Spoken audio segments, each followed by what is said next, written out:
Hello, नमस्ते everyone. Welcome to my channel clarity connection. आज का ये वीडियो स्टार्ट करने से पहले मैं श्रद्धांजलि देना चाहता हूँ उन सब लोगों को जिन्होंने अपनी जान गंवाई पहलगाम में हुए टेररिस्ट अटैक पे। मेरा ये वीडियो किसी भी देश, किसी भी लीडर की निंदा करने के लिए नहीं है, बल्कि उन सवालों को पूछने के लिए है जो मीडिया नहीं पूछ रही, उन मुद्दों को उठाने के लिए है जो मुद्दे मीडिया नहीं उठा रही, वो पर्सपेक्टिव को दिखाने के लिए है जो पर्सपेक्टिव मीडिया शो नहीं कर रही। और मीडिया जो शो कर रही है वो पर्सपेक्टिव सिर्फ डिस्ट्रैक्ट करने के लिए है लोगों को एक्चुअल मुद्दों की बातों से। ये वीडियो पहलगाम में हुए अटैक के ऊपर रहेगा। उसके उसको उसका काउंटर रिएक्शन जो इंडिया दे रहा है उससे भी बेटर कुछ रिएक्शन या स्ट्रैटेजी हो सकती है कि नहीं, उस पे रहेगा। एंड उन क्वेश्चंस पे रहेगा जो क्वेश्चंस मीडिया को पूछने चाहिए, पर मीडिया अपना जॉब ठीक तरीके से नहीं कर रही है क्योंकि वो एक क्वेश्चंस नहीं पूछ रही है। अब इस वीडियो को स्टार्ट करते हैं, एनालाइज करते हैं कि हुआ क्या एक्चुअली। 4 टेररिस्ट पाकिस्तान से आते हैं, इंडिया में एंटर करते हैं, पहलगाम पहुंचते हैं, एंड वहाँ जो टूरिस्ट होते हैं उनको उनका धर्म पूछते हैं। एंड हिंदू अगर उनका धर्म है उनके नाम से ये चीज़ समझ में आती है तो उनको मार देते हैं। 26 ऐसे टूरिस्ट मारे गए। एंड उनमें से जो एक मारे गए उनकी वाइफ को जो टेररिस्ट था उन्होंने ये बोला भी कि जाओ, गो एंड टेल मोदी। तो टेररिस्ट ने ये डायलॉग भी मारा वो जो मरे हैं उनकी वाइफ को, एंड धर्म पूछ पूछ के 26 लोगों को मार डाला। तो ये टेररिस्ट अटैक अभी कोई रिसेंटली जो हुआ है, इससे पहले भी अक्टूबर 2024 में भी ऐसा ही एक अटैक हुआ था, पर उसमें मरने वाले 6 कंस्ट्रक्शन वर्कर थे और एक डॉक्टर था।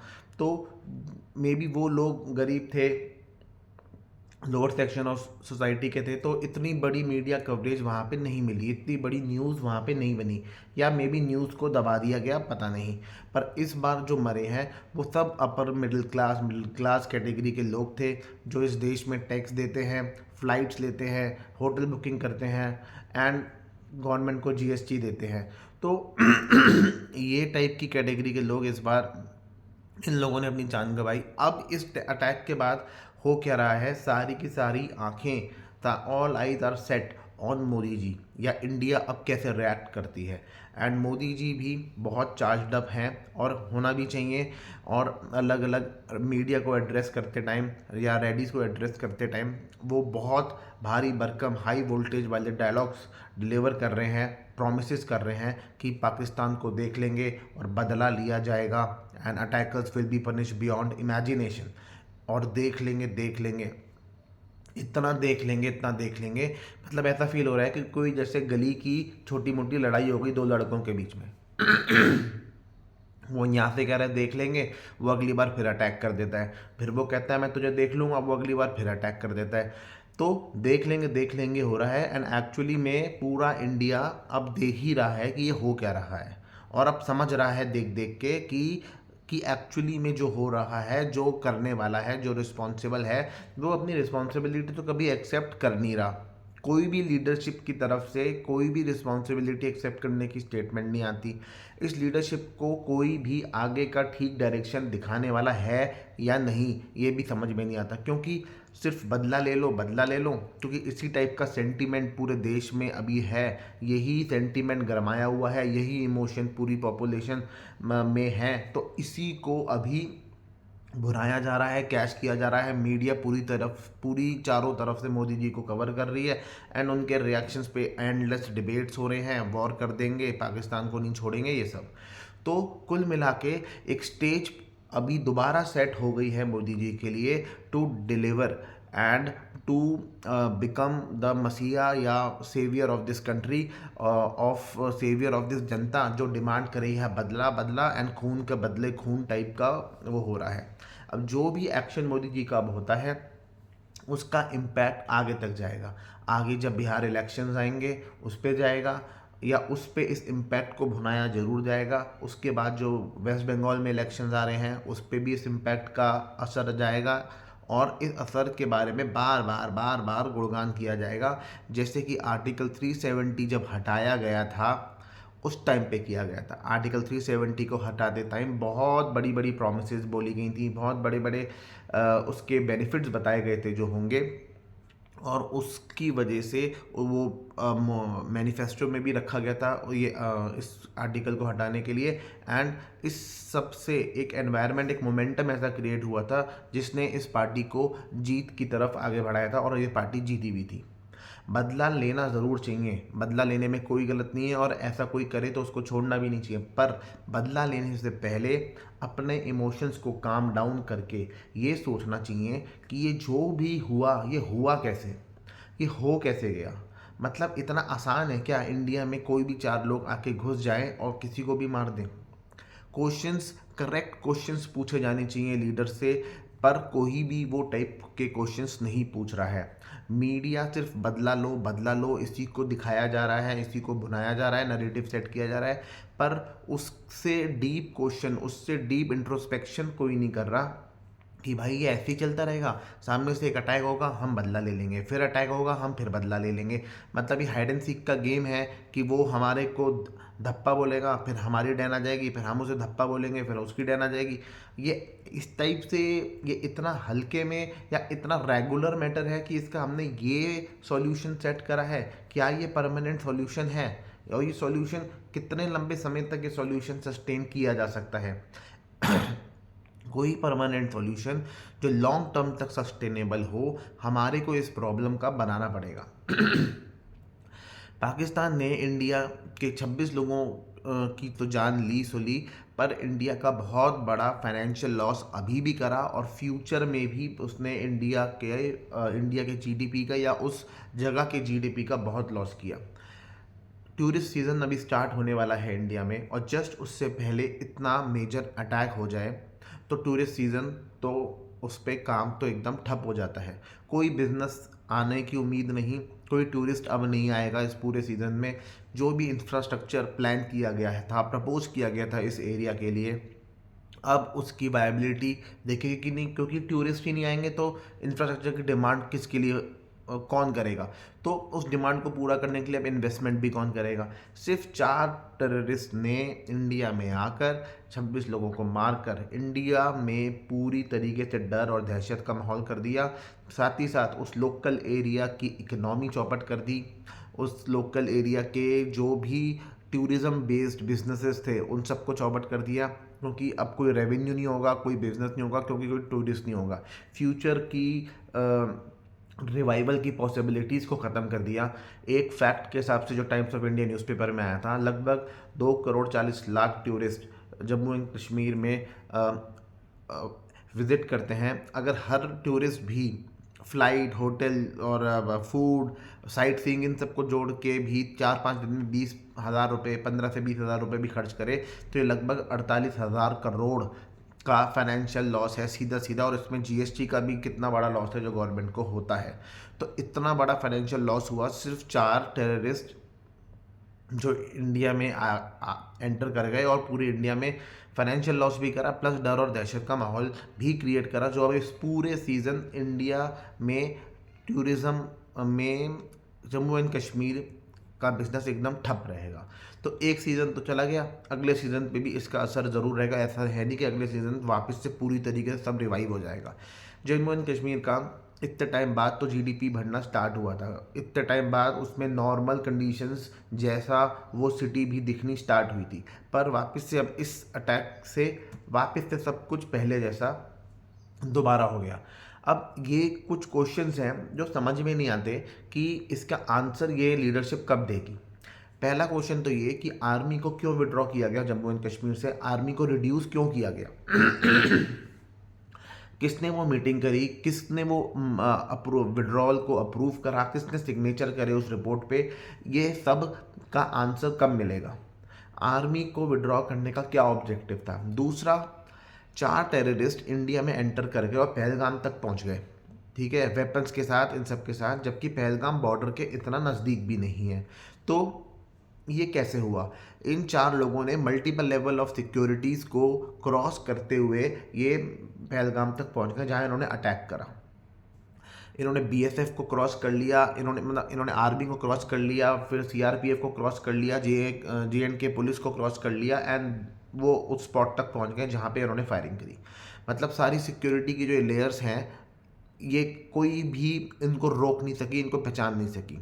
फिर चौथा, लोकल इन्वॉल्वमेंट ज़रूर है, क्योंकि लोकल की इन्वॉल्वमेंट के बिना इस टाइप से 4 लोग आ जाएं, कहीं वो रुके भी होंगे, कहीं वो कुछ खाए पिए भी होंगे, तो ये लोकल के इन्वॉल्वमेंट के बिना ये चीज़ का होना पॉसिबल नहीं है। एंड आज जब ये वीडियो बन रहा है, इस अटैक को 4 दिन हो गए, पर फिर भी अभी तक उन टेररिस्ट का कोई भी अरेस्ट नहीं हुई, ना उनको पकड़ा गया, कुछ भी नहीं हुआ अभी तक। तो ये इतनी लेयर्स ऑफ सिक्योरिटी होने के बाद तो ये हो रहा है। पांचवा, जो ये आर्टिकल 370 अबॉलिश किया गया, इसको इलेक्शन मैनिफेस्टो में जब 2019 में डाला गया कि हम ऐसा करेंगे, कितना इस चीज़ की वजह से देश में वो मोमेंटम क्रिएट हुआ था कि India India India, Pakistan Pakistan, मतलब इंडियन पाकिस्तान वाला माहौल क्रिएट हुआ था, और कश्मीर हमारा है, ये सब माहौल क्रिएट हुआ था। और इस मोमेंटम की वजह से ही रूलिंग पार्टी को जीत मिली 2019 के इलेक्शंस में। ठीक है, उसके बाद जब ये इंटेंशन उनकी ये थी कि कश्मीर में भी नॉर्मल कंडीशंस जैसा माहौल बने, नॉर्मल एनवायरनमेंट बने, इसलिए आर्टिकल 370 वाला जो स्पेशल स्टेटस था उस जगह को, वो हटा दिया गया, वो अबॉलिश कर दिया गया, ताकि वहाँ का ट्रेड एंड बिजनेस बढ़े, नॉन कश्मीरीज भी वहाँ आके रह सकें, प्रॉपर्टीज़ ले सकें या वहाँ से ट्रेड कर सकें, एंड नॉर्मल सिटी जैसे नॉर्मल कोई और सिटी होती है उसकी जैसे वो जगह दिखाई दे। इस वजह से वहाँ से आर्मी भी विड्रॉ कर ली गई, क्योंकि किसी भी नॉर्मल सिटी में इतनी ज़्यादा क्वांटिटी में आर्मी नहीं होती। अब आर्मी वहाँ से विड्रॉ कर ली गई, क्योंकि वहाँ पे नॉर्मल ऐसी जो नॉर्मल कंडीशंस थी, ना सिर्फ वो मैनिफेस्टो की प्रॉमिस को दिखाना भी था, उसको विजिबल भी कराना था, इसलिए वहाँ से हटा भी ली गई आर्मी। फिर बार बार ये नैरेटिव सेट करते रहे कि टेररिज्म का अटैक्स रिड्यूस हो गए, टेररिज्म के अटैक्स 50% से रिड्यूस हो गए, काफ़ी रिड्यूस हो गए हमारी गवर्नमेंट बनने के बाद, या पाकिस्तान हमसे डर गया। बार बार इस टाइप के नैरेटिव्स को सेट किया गया, पर उनको ये समझ में नहीं आया कि टेररिस्ट अटैक रिड्यूस हो इसलिए गए क्योंकि वहाँ आर्मी ही डिप्लॉयड थी। इस वजह से आर्मी के होने की वजह से ही टेररिस्ट अटैक नहीं हो रहे थे, ये नहीं समझ में आया और इन्होंने आर्मी को वहाँ से हटा लिया। अब मैं पूछना चाहता हूँ, who is responsible for this? कौन रिस्पॉन्सिबल है, कौन है वो लीडरशिप में जो इसकी रिस्पॉन्सिबिलिटी लेगा? ये सीआरपीएफ, आर्मी, जेएनके पुलिस किसके कंट्रोल में आती है? किसके कंट्रोल में आती है? तो जो अथॉरिटी या जो भी बॉडी इसको कंट्रोल करती है उसकी ही रिस्पॉन्सिबिलिटी तो हुई, वो अपनी रिस्पॉन्सिबिलिटी एक्सेप्ट क्यों नहीं कर रही? टेररिस्ट इंडिया में एंटर कैसे कर गए? इन सब क्वेश्चंस का आंसर देना पड़ेगा, सिर्फ बदला लेने से बात नहीं बनेगी। ठीक है, रिस्पॉन्सिबिलिटी एक्सेप्ट करनी पड़ेगी, अकाउंटेबल आप हो इस देश के लिए। कोई रेजिग्नेशन नहीं आ रहा है, कोई भी सॉरी स्टेटमेंट नहीं आ रहा है कि हमारी गलती हुई, हमने रिस्पॉन्सिबिलिटी लेते हैं एंड ये हमारा रेजिग्नेशन, कुछ नहीं आ रहा है। घर में भी अगर चोरी हो जाती है ना, नॉर्मल घर की चोरी, तो हम चोरी के बाद बदला लें, आगे की कार्रवाई करें, पुलिस में एफआईआर करें, ये सब जरूर करते हैं, पर चोरी एक आउटकम है, एक रिजल्ट है। वो रिजल्ट आया कैसे, वो कॉजेज़ क्या क्या थे जिससे चोरी हुई, उसका इंट्रोस्पेक्शन भी 100 ज़रूर करते हैं। क्या दरवाज़ा खुला रह गया, क्या रात को वहाँ पे लॉक नहीं लगा, या सिक्योरिटी गार्ड ड्यूटी पे नहीं आया, या वो छुट्टी पे था, या वो सो रहा था, या वही चोर के साथ मिला हुआ था, या सीसीटीवी कैमरा नहीं लगा हुआ था। ये सब कॉजेज होते हैं जिसको हम ढूंढते हैं, इंट्रोस्पेक्ट करते हैं एंड पता लगाते हैं, ताकि ये चोरी आगे दोबारा से ना हो। और इमीडिएटली चोरी के बाद हम कार्रवाई या बदला लेने का सोचते जरूर है, पर इमीडिएटली हम उस सिक्योरिटी गार्ड को सस्पेंड करते हैं। तो इस टाइप का जब हम अपने घरों में कर सकते हैं, सस्पेंड करते हैं, हमें इतनी सी बात इजीली समझ में आ जाती है। पर देश में जो रिस्पॉन्सिबल है, जो लीडरशिप में है, क्योंकि घर का भी जो लीडर होता है ना, हेड ऑफ द फैमिली, उसी की जिम्मेदारी होती है घर के सिक्योरिटी की, लोगों के वेलफेयर की। जब घर में चोरी हो जाए तो फिर ही इज़ आंसरेबल, उसको कॉज पकड़ना चाहिए, एंड तो वही सस्पेंशन सिक्योरिटी गार्ड का करता है। पर देश में हु इज़ रिस्पॉन्सिबल ये सबको पता है, पर कुछ भी क्या रिस्पॉन्सिबिलिटी को एक्सेप्ट करते हुए कोई स्टेटमेंट आई, कोई भी रेजिग्नेशन आया, कुछ नहीं आया। तो ये तो इस टाइप की लीडरशिप का हाल है। फिर इतनी भयंकर कन्फ्यूजन फैला रखी है, कुछ चीज़ें क्लियरली समझ नहीं आती कि गवर्नमेंट का एक पर्टिकुलर रेवेन्यू होता है, उस रेवेन्यू का एक बहुत बड़ा पार्ट डिफेंस बजट होता है, जो आर्मी और वेपन्स और आर्मी की सैलरीज और इन सब के लिए एलोकेटेड होता है वो अमाउंट। अब इन्होंने जब जम्मू एंड तो वो जो गवर्नमेंट रेवेन्यू होता है उसका एक बहुत बड़ा पार्ट होता है जो टैक्स कलेक्ट किया जाता है, और टैक्स को देने वाली मिडिल क्लास और कॉरपोरेट जो होती है उनसे जो टैक्स कलेक्ट किया जाता है। अब क्या है, गवर्नमेंट का रेवेन्यू तो वो ये पूरा पूरा सेम है, जो टैक्स रेवेन्यू आ रहा है वो तो सेम है, पर गवर्नमेंट ने आर्मी का खर्चा कम कर दिया क्योंकि आर्मी को वहाँ से विड्रॉ कर दिया। तो जो ये खर्चा कम करा पर रेवेन्यू तो उतना ही आ रहा है। तो जो ये पैसा अब बचने लगा, ये बचे हुए पैसे का हुआ क्या, इस बचे हुए पैसे को कहाँ पे और डाइवर्ट किया, तो इस टाइप की पॉसिबिलिटी दिमाग में आती है, इस टाइप की क्वेश्चन दिमाग में आते हैं जो मीडिया कभी नहीं पूछेगा। तो उस पैसे का क्या किया ये समझ में नहीं आता। पैसे बचे तो ज़रूर, बचाए तो ज़रूर गए, पर उसका किया क्या गया। फिर कौन से वो मुस्लिम्स हैं जिससे हमें हेट करनी है। पाकिस्तान जो हमारा एनिमी है, क्या हमें वहाँ रहने वाले जो मुस्लिम हैं उनसे हेट करनी है, या इंडिया में जो मुस्लिम हमारे संग रहते हैं, हमारे साथ ही रहते हैं, हमारी सोसाइटी में रहते हैं, तो क्या हमें उनसे हेट करनी है। क्योंकि इंडिया में जब इलेक्शंस होता है तो आप इन्हीं इंडिया में रहने वाले मुस्लिम्स को नेगेटिवली पोर्ट्रे करते हो और इनको हर ख़राब चीज़ का रिस्पॉन्सिबल समझते हो, और इलेक्शन स्पीचेस में डिस्क्रिमिनेशन दिखाते हो, कम्युनल वायलेंस टेंशन क्रिएट करते हो। तो क्या हमें इन इंडियन मुस्लिम्स से नफ़रत करनी है, या सारे के सारे मुस्लिम्स जो भी इस देश में हैं, जो भी इस दुनिया में हैं, हमें उन सब से ही उन सबको ही अपना दुश्मन समझना है। एक्चुअली में करना क्या है, क्योंकि अगर मुस्लिम्स ही ख़राब हैं तो भाई आप क्यों सऊदी अरेबिया जा रहे हो, तो मोदी जी सऊदी अरेबिया क्यों जा रहे हैं, वो यूएई क्यों जा रहे हैं, उन सबसे गले मिल रहे हैं, तो फिर मोदी जी ऐसा क्यों कर रहे हैं। एक बार क्लियर कर दो कि भाई क्या स्टेटस है, मुस्लिमों के प्रति क्या रिएक्शन रखना है, कैसा एटीट्यूड रखना है, ये बता दो।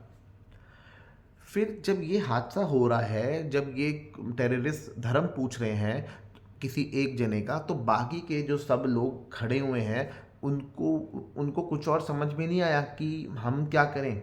मतलब ये जब एक्टिविटी चल रही, जब एक से बातचीत चल रही है, तो बाकी सब जो टूरिस्ट हैं वो क्या, वो उस चीज़ को वॉच कर रहे हैं। कुछ भी डाउटफुल, सस्पिशियस, अनयूजुअल सा वो उनको दिखा नहीं, वो इस चीज़ को पहचान नहीं पाए। तो एक ये चीज़ थोड़ी नहीं समझ में आती कि कोई भी चीज़ सस्पिशियस कैसे नहीं लगी। और इतनी बड़ी जगह जहाँ पे इतने सारे टूरिस्ट एक साथ घूम रहे हैं, कोई सिक्योरिटी नहीं, कोई वहाँ पुलिस नहीं, कोई वहाँ पे आर्मी की तरफ से नहीं, जस्ट सब भगवान भरोसे ही चल रहा है वहाँ पे, जैसे ऐसा हाल है। एंड अब जो वहाँ टूरिस्ट घूम रहे हैं उनके पास तो कोई वेपन है नहीं, पर टेररिस्ट के पास तो गन है, वेपन है। तो वो टूरिस्ट के पास आके एकदम नज़दीक खड़े होके पूछ के भाई तुम्हारा धर्म क्या है, और हिंदू हैं तो आप उसको सीधा शूट कर दो। मतलब जो स्टेट है वो हमारी सिक्योरिटी की रिस्पॉन्सिबिलिटी नहीं उठा सकती। और हम अपनी अगर सिक्योरिटी की रिस्पॉन्सिबिलिटी खुद उठाना चाहें, अपने लिए वेपन लाइसेंस लेना चाहें, आर्म्स लाइसेंस लेना चाहें, तो इतना लंबा डिटेल्ड प्रोसीजर है, इतना कॉम्प्लिकेटेड प्रोसीजर है, इतने सारे सवालों के जवाब देने पड़ते हैं। तो भाई फिर वो प्रोसीजर आसान क्यों नहीं बना देते। आपसे रिस्पॉन्सिबिलिटी नहीं ली जा रही, आप मत लो, हम फिर खुद ही ले लेते हैं अपनी रिस्पॉन्सिबिलिटी। अब ये क्वेश्चन पूछा जाता है जब लाइसेंस अप्लाई करो कि आपको किससे खतरा है। भाई हमें टेररिस्ट से खतरा है, हमें कश्मीर जाना है, हमें क्या पता टेररिस्ट मार दे। अब वो स्टैंड अप कॉमेडियन है कुणाल कामरा, उसको भी बहुत खतरा है, उसको उस रीज़न की वजह से लाइसेंस चाहिए। हमें कश्मीर जाना है या हमें अमरनाथ की यात्रा पे जाना है तो हमें उसके लिए लाइसेंस चाहिए। टेररिस्ट से खतरा तो कहीं भी हो सकता है। तो जिम्मेदारी जब सिक्योरिटी की आप नहीं उठा सकते तो वो जिम्मेदारी भी हम ही उठा लेते हैं। ताकि हमने साफ़ पानी की जिम्मेदारी अपने लिए उठाई, आरओ लगवा के पूरे टाइम हम इलेक्ट्रिसिटी हमारे घर में आई, ये जिम्मेदारी हमने उठाई इन्वर्टर या जनरेटर लगवा के। बच्चे अच्छी एजुकेशन पढ़ सकें उसके लिए हमने प्राइवेट स्कूल भेजा, वो जिम्मेदारी हमने उठाई। गवर्नमेंट स्कूल की जिम्मेदारी आप पूरी तरह सही नहीं कर सके।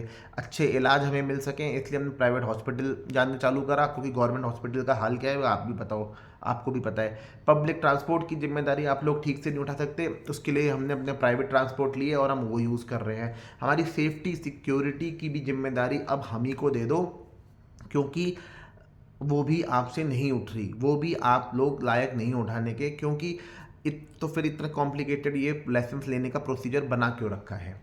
तो अब बात ये है कि इस टाइप का तो देश का हाल हो चुका है, और बीजेपी जो रूलिंग पार्टी है वो इस पूरे अटैक का जो इंसिडेंट हुआ है इससे अपना धर्म का एजेंडा पूरा कर रही है कि हिंदुओं को मारा गया, हिंदुओं में यूनिटी नहीं है, हिंदू धर्म बचाओ एंड धर्म की रक्षा करो, ये मोटिव बीजेपी पूरी कर रही है। तो अब इस टाइप के अटैक के बाद इस टाइप की पॉलिटिक्स का होना और इस टाइप की नैरेटिव का सेट करना बदला बदला बदला। और तो जो देश का पढ़ा लिखा इंसान है, जो देश का रिच एंड फेमस टाइप का इंसान है, वो क्यों इंडिया ना छोड़े और क्यों इंडिया में रहे, उसको इंडिया में रहने का क्या इंसेंटिव है। तो वो ऑब्वियसली इंडिया छोड़ के जाएगा, वो उस देश में जाएगा जहाँ उसको टैक्स कम देना पड़ता है या नहीं देना पड़ता, पर उसको सुख सुविधा फैसिलिटी वो सारी मिलती है। इंडिया में जितना वो टैक्स भरता है उसके कॉरस्पॉन्डिंगली तो उसको क्या सर्विस मिलती है, इसी वजह से ही तो वो इंडिया छोड़ के जा रहा है। अब दूसरी बात ये कि 26/11 अटैक भी हुआ था इंडिया पे, बहुत निंदा करने वाला वो भी एक अटैक था, पर वो अटैक कितना डिफरेंट था इस अटैक से। उस अटैक पे ना कोई धर्म पूछा गया, ना कोई बात पूछी गई, सीधा जो टेररिस्ट थे उन्होंने फायरिंग कर दी एंड लोगों को मार दिया, रेलवे स्टेशन में भी, होटल में भी, सब जगह पे। और 3 से 4 दिन वो एपिसोड चला। अभी ये अटैक पे लोगों का धर्म पूछा जा रहा है और जो हिंदू हैं उनको मारा जा रहा है and go and tell Modi बोला जा रहा है। उस 26/11 में तो किसी ने ये भी नहीं बोला जाओ अपने लीडर को बताओ, ठीक है। तो ये अटैक कितना डिफरेंट लग रहा है। ये अटैक ऐसा लग रहा है कि पूरा स्क्रिप्टेड है, पूरा प्लान्ड वे में किया गया है, फिल्म का सीन शूट हो रहा है। जैसे डायरेक्टर ने बोला भाई पहले तू धर्म पूछेगा, फिर तू ये डायलॉग मारेगा जा मोदी को बता के आ, और फिर तू ऐसे ये पूरा सीन कंप्लीट होगा। मतलब ये चीज़ ऐसे होती है, अटैक जिसे करना होता है, जो अटैक की भावना से आता है, वो तो भाई अंधाधुंध गोलियां चला के, जैसे 26/11 में हुआ था या उससे पहले भी जितने अटैक होते आए हैं उन सब में हुआ था, वैसे होते हैं। तो ये कैसा अटैक हो गया। तो ये अटैक देखने में एकदम ऐसा लग रहा है एकदम टेलर मेड और कस्टमाइज करके कुछ पर्टिकुलर मोटिव को या पर्टिकुलर मैसेज को कन्वे करने के लिए ये अटैक किया गया। और धर्म पूछ पूछ के और मोदी जी को बता देना, मतलब टेररिस्ट ने भी पूरी अपनी डायलॉगबाजी और एक्टिंग करी। तो ये चीज़ समझ में नहीं आती। अब ये तो है इंडिया की साइड की स्टोरी। अब पाकिस्तान की साइड की स्टोरी क्या है। इंडिया में तो अपना वो धर्म का एजेंडा पूरा हो गया। अब पाकिस्तान का क्या एजेंडा हो सकता है वो देखते हैं। पाकिस्तान एक ऐसी कंट्री है जहाँ पे मिलिट्री डोमिनेंस गवर्नेंस है, लोगों के ऊपर मिलिट्री का दबदबा और कंट्रोल ज़्यादा है। पर वहाँ की जो जनता है उसका मिलिट्री के साथ, आर्मी के साथ ही फाइट है, उनके साथ उनकी अलाइनमेंट बिल्कुल ख़राब है। और कभी कभी ऐसी सिचुएशंस भी आ जाती हैं कि जो पॉपुलेशन है, कि वो वहाँ की जो नॉर्मल जनता है वो ओवर पावर कर देती है वहाँ की आर्मी को। तो अब आर्मी के हाथ से कंट्रोल निकलता जा रहा है और आर्मी उस कंट्रोल को वापस से रीगेन करना चाहती है। अब आर्मी जनता पे कंट्रोल कैसे गेन करेगी, जब जनता आर्मी को प्रोटेक्शन के लिए लुक फॉरवर्ड करेगी, जब जनता आर्मी के ऊपर डिपेंडेंट होगी। अब आर्मी प्रोटेक्शन कब करेगी, आर्मी प्रोटेक्शन तब करेगी जब देश पर अटैक के खतरे की कोई बात होगी। अब वही सिचुएशन पाकिस्तान पे क्रिएट है। इंडिया जिस हिसाब से रिएक्शन अभी दे रहा है कि अटैक कर देंगे और वॉर कर देंगे, बदला ले लेंगे और छोड़ेंगे नहीं और ये और वो, इस सब से अटैक का माहौल पाकिस्तान के ऊपर बन रहा है, जिसकी वजह से आर्मी वापस से अपनी इंपॉर्टेंस रीगेन कर रही है एंड जनता के ऊपर अपना कंट्रोल वापस से क्रिएट करने में सफल हो पा रही है। तो ये एजेंडा है पाकिस्तान का, जो पाकिस्तान अचीव करना चाहती है इस टाइप के अटैक से। और कितनी कॉस्ट इफेक्टिव स्ट्रैटेजी है यार जनता का कंट्रोल वापस से पाने के लिए, कि भाई सिर्फ 4 लड़कों का इंतजाम कर लो जो एकदम डेस्परेट हो। ऐसा नहीं है इसमें हिम्मत चाहिए, इसमें उन लड़कों की लाइफ में आगे कुछ देखने को करने को बचा ही नहीं, इतने वो डेस्परेट हैं कि अब उनको ये काम करके ऐसा लग रहा है कि न जाने हमने क्या कर लिया। तो ऐसे 4 लड़कों को ढूंढो, और ऐसे 4 लड़के, ऐसे 4 यूथ पाकिस्तान में बहुत हैं, बहुत अबेंडेंट सप्लाई है ऐसे यूथ की वहाँ पे। तो वहाँ के ऐसे यूथ जिनकी लाइफ में कुछ भी देखने को करने को नहीं है, ऐसे 4 लोगों को पकड़ो, उनको ट्रेनिंग दो और उनको इंडिया में भेजो और ईजिली वहाँ पे ये अटैक करवाओ, और अटैक करवा के ये अपना एजेंडा पूरा करो। ऐसे यूथ को इन्फ्लुएंस और यूज़ करना ऐसे अटैक्स के लिए बहुत आसान है। एक न्यूज़ के हिसाब से जो 4 अटैकर्स थे उसमें से एक अटैकर की एज 15 साल बताई जा रही है। तो सिर्फ 15 साल की एज का लड़का, आप सोचो उसकी लाइफ में क्या ही आगे देखने को होगा कि उसने ये अटैक करने के लिए उसको इन्फ्लुएंस कर दिया गया और उसको यूज़ कर लिया गया। तो जब ऐसी कंडीशन है तो who will protect the Janata? Army he protect करेगी, और कौन प्रोटेक्ट करेगा? तो इसलिए जनता पे भी हमारा कंट्रोल पूरी तरीके से बन गया, और हमारे पास ऐसे लोग बहुत हैं जो इस टाइप का अटैक कर दें। एंड बहुत ही कॉस्ट इफेक्टिव स्ट्रैटेजी है, सिर्फ 4 लड़के लगेंगे और इतना बड़ा वापस से हमारा कंट्रोल रीगेन हो जाएगा। अब इंडिया की जो स्ट्रैटेजी होनी चाहिए वापस से रिएक्ट करने की, वो वॉर नहीं होनी चाहिए। War is not the correct solution. In the नदी का पानी रोकना ये करेक्ट सॉल्यूशन था, और ये इंडिया ने करा भी। पर इंडिया में जो वॉर और बदला की बात की जा रही है, ये करेक्ट सॉल्यूशन नहीं है। करेक्ट सॉल्यूशन पाकिस्तान को फाइनेंशियली, इकोनॉमिकली डैमेज करना और फाइनेंशियली उसको मतलब पीटने से बात बनेगी, क्योंकि पाकिस्तान के ऊपर इतना कर्जा है वर्ल्ड बैंक का, दूसरे देशों का, जिसकी वजह से पाकिस्तान की एक्चुअली में इकोनॉमी इतनी खस्ता हाल में है, और वहाँ के कोई भी मतलब इकोनॉमिक फ्यूचर उस कंट्री का कुछ भी नहीं है। सारा का सारा पैसा सिर्फ आर्मी और टेररिस्ट और इन सब में ही होता है उसका लगा हुआ।